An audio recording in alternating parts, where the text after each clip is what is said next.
British Advanced Pain Clinic, Noppimayam Surgery Duram. For appointments 9155515563.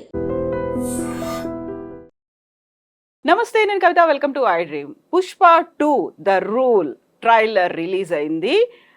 Srivalli మాటల్లో చెప్పాలంటే పుష్ప ఒక బ్రాండ్, అదే పుష్ప మాటల్లో చెప్పాలంటే ఫైర్ బ్రాండ్. ట్రైలర్ మాత్రం ఎలా ఉంది? మనతో పాటుగా ఉన్నారు సీనియర్ జర్నలిస్ట్ మహర్షి గారు. నమస్కారం సార్. సార్, పుష్ప 2 ట్రైలర్ చూసిన తర్వాత ఏమనిపించింది? యాక్చువల్గా అది ఎలా ఉంది? బోల్డ్ అండ్ ఎక్స్పెక్టేషన్స్ ఎప్పుడెప్పుడు అని ఎదురు చూస్తున్నారు. సో ఫైనల్ గా వచ్చింది. ట్రైలర్ అదిరిపోయింది, అందులో ఎవరికి డౌట్ లేదు. ఎక్కువ ఎక్స్పెక్టేషన్స్ పెంచడం అనేది అది ఏదో ఒక అద్భుతాన్ని మనం థియేటర్లో చూడబోతున్నాము అన్నట్టుగా ఉంది ఆ ట్రైలర్. ఆ ట్రైలర్లోనే చాలా విషయాలు చెప్పేశారు. ఎలివేషన్ మీద ఎలివేషన్ అంటే ఎవడరా వీడు అనేది ఒకటి, తర్వాత వాడు పేరు చిన్నదే కానీ విషయం చాలా పెద్దది అన్నట్టు ఒకటి, పుష్ప అంటే బ్రాండ్ అనే ఒకటి, వీడు నేషనల్ కాదు ఇంటర్నేషనల్ అని ఒకటి, తర్వాత పుష్ప వైల్డ్ ఫైర్ అని, ఇలా వరుసగా చెప్తూ వచ్చారు. ఇన్ని ఎలివేషన్లు ఆ సినిమాలో ఉండాలి, ఉంటాయనే ఆశిద్దాం. ఎందుకంటే దాని బిజినెస్ కూడా అంటే ఓపెనింగ్స్ బ్రహ్మాండంగా వస్తాయి, నో డౌట్. వాళ్ళు 11,500 థియేటర్లు వరల్డ్ వైడ్ ఇస్తున్నారు. అంటే 5,000 థియేటర్లు బయట దేశాలు, మన దేశంలో 6,500. అంటే 1,300 కోట్ల రూపాయలు కలెక్ట్ చేస్తే తప్ప అది బ్రేక్ ఈవెన్ కాదు. అంటే ఒకసారి మీరు ఊహించుకోండి ఆ నంబర్ని. కాబట్టి ఏ రేంజ్ అంటే మన తెలుగు వాళ్ళ సినిమా, తెలుగు హీరో సినిమా ఈరోజు 1,300 కోట్ల రూపాయలు ఓపెనింగ్స్ తెచ్చుకోబోతా ఉంది. అంటే మామూలు విషయం కాదు అది. అయితే దీంట్లో ఏమిటంటే, అంటే ఆ సినిమా ఎలా ఉంటుంది అనేది ఒక క్లారిటీ ఉంది మనకు. ఎందుకు క్లారిటీ ఉందంటే మనం 1 చూసాం కాబట్టి. 2లో ఏముంటుందంటే పుష్పకి అతనికి మధ్య, ఫాజిల్కి మధ్య ఏదో ఒక వార్ నడుస్తుంది. పుష్ప లోకల్గా ఉన్నాడు ఇంతసేపు. 1లో లోకల్, ఇంటర్నేషనల్ అని ఆయనే అంటున్నాడు. ఇంటర్నేషనల్ అంటే ఏమిటి? కత్తులు కటారులకు బదులు ఏ మిషన్ గన్ల యుద్ధాలు జరగబోతున్నాయి. అందులో హెలికాప్టర్ కూడా ఉంది కాబట్టి తీవ్ర స్థాయిలో ఉంటుంది. అయితే సుకుమార్ గారి సినిమాల్లో ఏమిటంటే, సరే ఈ యుద్ధాలు, ఈ ఎలివేషన్లు ఇవన్నీ పక్కన పెడితే అండర్ కరెంట్గా ఒక ఎమోషన్ నడిపిస్తూ ఉంటాడు ఆయన. సినిమా అలా మామూలుగా వెళ్తున్నట్టుగా ఉండి హఠాత్తుగా ఒక హైప్ తీసుకుంటుంది, సడన్గా అట్లా జర్క్ ఇస్తుంది అన్నమాట. మీరు పుష్ప 1లో కూడా మీరు గమనించవచ్చు, సాధారణంగా ఉన్న సన్నివేశాల్లో నుంచి హఠాత్తుగా పైకి లేస్తుంది సినిమా. ఆమె హీరోయిన్తో ఉన్న ఆ ప్రేమ తర్వాత అమ్మాయిని సేవ్ చేయడము, వాళ్ళ తల్లి తరఫున అతను ఎలా ఉంటాడు, ఇవన్నీ వరుసగా మనకు చూపిస్తూ ఆ పుష్ప క్యారెక్టర్ని ఎలివేట్ చేస్తూ వస్తారు. దీంట్లో పుష్ప 2లో ఉన్న ప్లస్ పాయింట్ ఏమిటంటే, మీకు కొత్తగా మీరు ఏమీ పరిచయం చేయక్కర్లేదు. పుష్ప ఎలా ఉంటాడో మనకు తెలుసు, శ్రీవల్లి ఎలా ఉంటుందో మనకు తెలుసు, ఫాజిల్ ఎలా ఉంటాడో మనకు తెలుసు. దాంట్లో కొత్త విలన్లు ఎవరైనా వస్తే తప్ప, అంటే కొత్త వాళ్ళు ఆల్రెడీ సునీలు వీళ్ళందరూ ఉన్నారు, మీకు ట్రైలర్లో కూడా కనిపిస్తున్నారు. కొత్త పరిణామం ఏమైనా జరుగుతుందా? అతను పగబట్టాడు, ఎవరు? షకావత్ పగబట్టినోడు సెకండ్ ట్రైలర్లో ఏమంటున్నాడు? పార్టీ ఉంది అంటున్నాడు. కన్ఫర్మ్ చేశాడు. పార్టీ ఉంది అంటే ఏమిటి? నీ సంగతి చూస్తాననే కదా దాని అర్థం. రెండోది ఏమిటి? ఫైరే కదా అంటాడు. ఫైర్ కాదు, వైల్డ్ ఫైర్ అంటాడు. అంటే అతని ఎక్స్పెక్టేషన్కి మించి ఇతను ఉన్నాడు. అతనేమో పగ తీర్చుకోవడానికి సిద్ధంగా ఉన్నాడు, ఎందుకంటే అవమానించాడు కదా, అతని బట్టలు లేకుండా అవమానించాడు. కాబట్టి పుష్ప మీద అతను పగబట్టి తర్వాత పుష్పకు సంబంధించిన ఎర్రచందనం సామ్రాజ్యాన్ని అంతా కూడా అంతం చేసే దిశగా అతను వెళతాడు. అతన్ని ఎదుర్కొంటూ పుష్ప ఎదగాలి, అతను ఎదుర్కోవాలి, ఎదగాలి. ఇది సెకండ్ పార్ట్ 2లో ఉండబోతా ఉంది. దీన్ని ఎలా ఎలా చేశాడు కథ మనకు తెలుసు.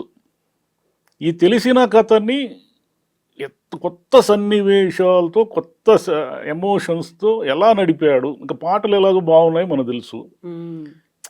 అవన్నీ నడిచిపోతాయి. స్పెషల్ సాంగ్ లో ఈసారి శ్రీలీల మామూలు ఆయన సుకుమార్ గారి సినిమాలో ఐటెం సాంగ్ లేకుండా ఉండే అవకాశం లేదు, ఎవరో ఒకరు ఉంటారు.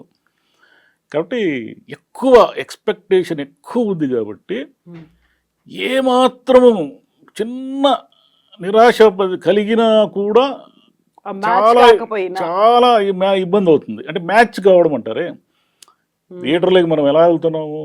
పుష్ప 1కి ఏమీ ఎక్స్పెక్టేషన్ లేదు మనకు. పుష్ప 1 పాన్ ఇండియా సినిమా అని కానీ వాళ్ళు అనుకోలేదు. అది తర్వాత ఆ రేంజ్కి వెళ్ళిపోయి ఒక లెవెల్కి వెళ్ళిపోయింది. కానీ పుష్ప 1ని మనము నార్మల్గా చూసాం. అల్లు అర్జున్ సినిమా అంటే బాగుంటుంది, సుకుమార్ కాంబినేషన్ అంటే బాగుంటుంది, ఏదో ఎర్రచంద్రం బ్యాక్గ్రౌండ్తో చిత్తూరు యాస్తో ఉంది, ఓకే డన్, పాటలు బాగున్నాయి అనుకుని చూసాం. చూసినా కూడా మనకు కొంత డిసప్పాయింట్మెంట్తో వచ్చారు కొంతమంది ప్రేక్షకులు. ఫస్ట్ చూసిన వాళ్ళు ఎందుకు డిసప్పాయింట్మెంట్ అంటే, ఫైనల్గా క్లైమాక్స్ అనేది మామూలుగా మనం ఏమి ఎక్స్పెక్ట్ చేస్తాము? క్లైమాక్స్లో ఏదో భారీగా ఒక సీన్ ఉంటుందని ఎక్స్పెక్ట్ చేస్తాం ఏ సినిమాకైనా. ఈ సినిమాలో ఏమీ లేదు, క్లైమాక్స్ లేదు. క్లైమాక్స్ లేకుండా అతనికి ఇతనికి ఏదో పెద్ద గొడవ జరగబోతా ఉంది, ఇక నుంచి కథ మొదలవుతుంది అని ఎండ్ అవుతుంది. అది కొంతమందికి డిసప్పాయింట్మెంట్ చేసింది. కానీ లాస్ట్లో పుష్ప తాళిగట్టి అదంతా ఎలివేషన్ ఉంది కదా, ఇప్పుడే కదా కథ స్టార్ట్ అయింది అంటాడు కదా, ఓహో కొంచెం సంతృప్తికరంగా బయటకు వచ్చారు కొంత డిసప్పాయింట్మెంట్ తట్టుకొని. ఇప్పుడు ఏమిటంటే ఇక్కడ విపరీతమైన అంచనా. పుష్ప 2 అనేది మామూలు సినిమా కాదు, మొత్తం దేశమంతా ఉంది ఇప్పుడు అంచనా. అవును, అందులోనూ డిలేస్ అవుతూ వచ్చాయి మొత్తం. అదేంటి మన విదేశాల్లో కూడా, అమెరికాలో విపరీతంగా థియేటర్లు ఇస్తున్నారు. కాబట్టి ఇన్ని అంచనాలు అందుకోవాలి. ఒత్తిడి కూడా చాలా తీవ్రంగా ఉంటుంది. అల్లు అర్జున్ మీద కావచ్చు, సుకుమార్ గారి మీద కావచ్చు, ఒత్తిడి విపరీతంగా ఉంటుంది. ఈ ఒత్తిడినంతా తట్టుకొని వాళ్ళు ఎలా అవుట్పుట్ ఇచ్చారు, ఏం చేశారు అనేది మనకు డిసెంబర్ అయితే తెలుస్తుంది. సో అందులో మీరు ఫస్ట్ సీక్వెల్ పార్ట్ 1లో చెప్పినట్టుగా, ద రైజ్లో చెప్పినట్టుగా, అందులో అమ్మాయి సెంటిమెంట్, అమ్మ సెంటిమెంట్ ఎలా అయితే ఉంది, ఇందులో కూడా భార్య సెంటిమెంట్ అనేది కనిపిస్తుంది. అండ్ మనకి ట్రైలర్లో ఇంట్రడక్షన్లో కనిపించినటువంటి జగపతి బాబు క్యారెక్టర్లో మనీ అండ్ పవర్, దీంతో పాటుగా ఆయనకి ఏదో తెలియని సారోనెస్ కూడా ఉంది, ఏదో ఒక బాధ ఉంది అనేది. అంటే అక్కడ కూడా మళ్ళీ ఒక ఎమోషన్ అనేది కనిపిస్తోంది. అందులో బాధ ఎందుకు ఉంది? పుష్పకి తండ్రికి సంబంధించిన ఒక ఎలిమెంట్ అతన్ని మైండ్లో నడుస్తూ ఉంది. తండ్రి అనేవాడిని చెప్పుకోలేని పరిస్థితి అనేది ఉంది. ఆ కథ ఎక్కడ ఫస్ట్ హాఫ్లో పెద్దగా ఎలివేట్ కాలేదు. మీరు అతను బాల్యం లేకోసారి ఫ్లోలో మనకి వెళ్ళిపోతుంది. అతను లోపల కోపం ఉంది, అతను విపరీతమైన యాంగర్ ఉంది అతనికి అనే విషయం తెలుస్తుంది. ఎలా అంటే తల్లికి సంబంధించి ఏదో ఒక చిన్న అవమానం జరిగితేనే వాడికి మామూలుగా వాడు ఏదో తిడతాడు కదా, డబ్బులు ఇవ్వకుండా ఏం చేస్తున్నావు అని ఒకడు తిడతాడు, వడ్డీ వ్యాపారి. తిడితే పుష్ప మళ్ళీ వాడికి డబ్బులు ఇచ్చి ఊరంతా తంతాడు వాడిని. ఊరంతా వాడు చెప్పాలి, నేను డబ్బులు, పుష్ప నాకు డబ్బులు ఇచ్చేసాడు, అంటే అంత కోపం అతనికి. ఈ కోపం అంతా ఎక్కడి నుంచి వచ్చిందంటే, తండ్రి ఎవరో చెప్పుకోలేని, తండ్రి అంటూ తనకు లేనటువంటి ఒక విచిత్రమైన పరిస్థితి ఉంది అతనికి. అంటే అతను ఆర్ఫన్ కాదు, తల్లి ఉంది కానీ తండ్రి ఉండి కూడా అనాథ లాంటి వాడు. అదే ఊరిలోనే ఆ తండ్రికి సంబంధించిన వారసులంతా ఇతన్ని అవమానిస్తున్నారు, అదే ఊరిలోనే ఉన్నారు వాళ్ళు. కాబట్టి అతనిలో ఉన్న పెయిన్ ఏమిటంటే తండ్రికి సంబంధించిన పెయిన్. ఈ పెయిన్ సెకండ్ హాఫ్లో ఎక్కడ ఎమోషన్స్ ఎక్కడెక్కడ ఎలివేట్ చేస్తాడు అనేది మనం చూడాలంటే, ఆయనకి సుకుమార్ గారికి ఏ సినిమా తీసుకున్నా కూడా ఈ ఫాదర్ సెంటిమెంటు ఇలాంటివి చాలా బలంగా చెప్తాడు ఆయన. నాన్నకు ప్రేమతో మీరు చూశారంటే మొత్తం తండ్రి సెంటిమెంట్తో నడిచే సినిమా అనేది. ఇప్పుడు పుష్ప ముందు ఉన్నది ఏమిటంటే, ఒకటి ఎమోషన్ క్యారీ చేయాలి, యాక్షన్ క్యారీ చేయాలి, ఒకవైపు విలన్లంతా పొంచి ఉన్నారు. ఆల్రెడీ ఏమిటి అతని ప్రాబ్లము? ఎర్రచందనము దొంగలు అందరితోనూ వైరం పెట్టుకున్నాడు, సునీల్తో పెట్టుకున్నాడు, తర్వాత అధికారులతో పెట్టుకున్నాడు. తమిళనాడులో ఉన్నటువంటి ఎర్రచందనం మాఫియాని దాటుకొని ఇప్పుడు ఇంటర్నేషనల్ కావాలి ఆయన. హిందీ కూడా వినిపిస్తోంది అంటే నార్త్ వైపు వెళ్తాడా లేక నేరుగా అదేమిటి జపాన్తోనే పెట్టుకుంటాడా? మనం ఎర్రచందనం అంతా జపాన్కే కదా పంపించేది, చైనా జపాన్కే పోయేది. అది నేరుగా అక్కడ వాళ్ళతోనే పెట్టుకుంటాడా లేదా అది పార్ట్ 3 ఏమైనా చూపిస్తారా? ఇంటర్నేషనల్ స్థాయి అంటే ఏందనేది చూడాలి మరి. కానీ సినిమా, తెలుగు సినిమాకి సంబంధించిన ఒక ఇది ఉంటుంది, కీర్తి పతాకం అంటారు. ఒక కీర్తి పతాకాన్ని పుష్ప 2 ఎగరవైపోతూ ఉంది. అంటే ఇంటర్నేషనల్ స్థాయిలో తెలుగు సినిమాకు ఉన్న స్టామినా, అంటే తెలుగు సినిమాలు ఇలా తీస్తారు, ఇంత అంటే దేశం ప్రపంచమంతా చూసే విధంగా తీస్తారు అనే విధంగా అది ఉండబోతుందని అందరూ ఎదురు చూస్తున్నారు.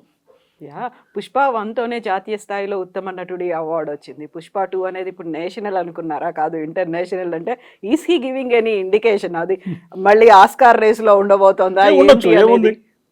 మనకు త్రిబులార్కి వచ్చింది కదా మనకి. మన తెలుగుకి ఆస్కార్ అనేది మనం కల్లో కూడా ఊహించలేదు కదా. ఇప్పుడు కల్లో కూడా ఊహించినటువంటి విషయం ఒకటి త్రిబులార్ను తెచ్చుకుంది కదా.